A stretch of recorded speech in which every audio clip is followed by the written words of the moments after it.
There are moments in life when things happen that make me feel what I can only describe as hot under the collar. This past week has been one of those times. To start with, and I don't often want to bring up politics, but just this once, I was stunned that America selected Trump. Now, apologies if that offends you, but for me, it stirred that hot under the collar feeling. Several other things have also occurred this week, and I found myself wondering why I seem to be the only one feeling this frustrated.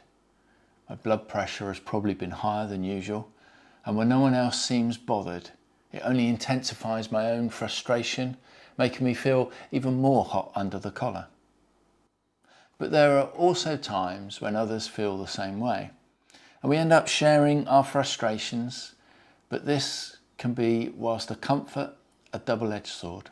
You see, their frustration validates my own, and I end up feeling even more agitated, frustrated and hot under the collar. So what do we do when we feel this way? You see, if we're honest, I think at times we all feel this way. This week, I tried to remind myself that God is ultimately in control, that He's sovereign, and that nothing is hidden from Him.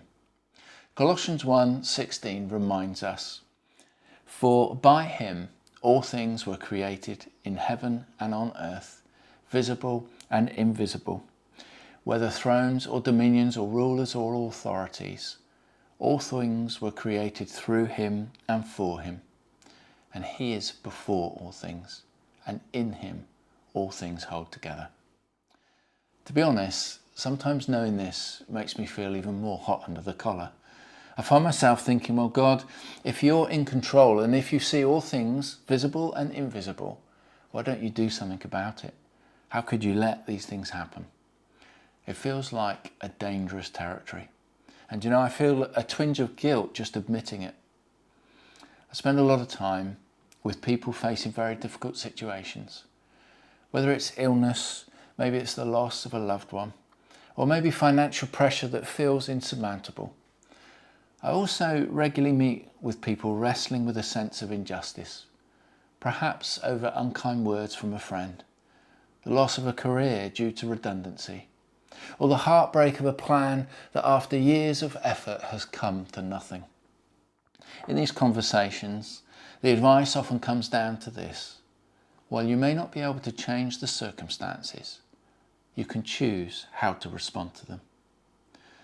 You see, I'm learning that the only thing I can truly control is myself, and that's challenging.